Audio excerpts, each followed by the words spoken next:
I've tested out a lot of games in 3D using Nvidia 3D glasses, and of all the ones I've tested, Crysis 3 is the only one that's come up with its own method. Other games either don't support 3D or record the game from two different viewpoints. Because of this, the frame rate is effectively halved, but you do get a proper 3D result. So how does Crytek's solution compare? But firstly, how can Crytek make something 2D look 3D? And if they can do it, then why isn't everybody just converting everything into 3D? Well, the answer lies in what the 2D is. Although it is just rendered from one viewpoint, each pixel has a certain depth to it, which is how far away from the player it is. Using this information, the game knows how far to displace it to the left or right to make it look 3D. Things closer to the player need to be displaced further, so let's get an extreme example of something close up to the player and see how the effect is done. Now for this, we can't just look at the HUD or the weapon, which almost always look good in 3D mode thanks to their close proximity to the player's view. Even games without 3D support have a 3D HUD, which suggests it's very simple to separate it from the rest of the game. At first I thought it was just the world that was rendered in 3D, but after closer inspection I believe that the weapon models are also included.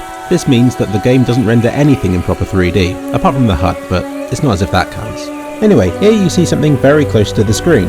If I alternate quickly between the two different viewpoints, you can see that they aren't just clones of each other. In other words, the game is going some way towards making it look 3D. But that raises the question, if it moves pixels closer to you further, then what does it fill into the gap left behind? A simple example of this problem would be this beautifully drawn pole here. If we move this pole slightly further to the left to simulate one of the eyepieces, you'll see that it leaves a gap. Now, if you leave that black, then it'll look bad, and Crytek's solution is very simple.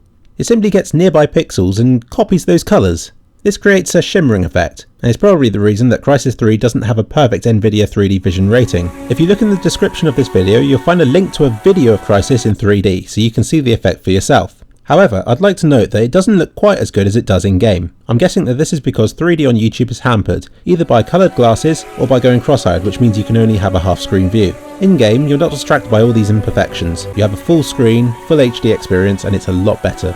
And they're not paying me to say this. So in conclusion, I believe that Crytek have hit a good compromise between speed and quality with their 3D. I would however like for them to have a proper 3D mode, as it would be interesting to compare the two, and when everyone's computers can run Crysis 3 at 1000 frames a second, it'll be nice to have the full 3D experience.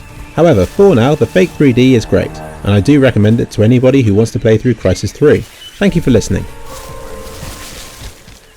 Hold up. Minefield. Come on. Well, that's one way to do it. You know, mines are designed to kill you.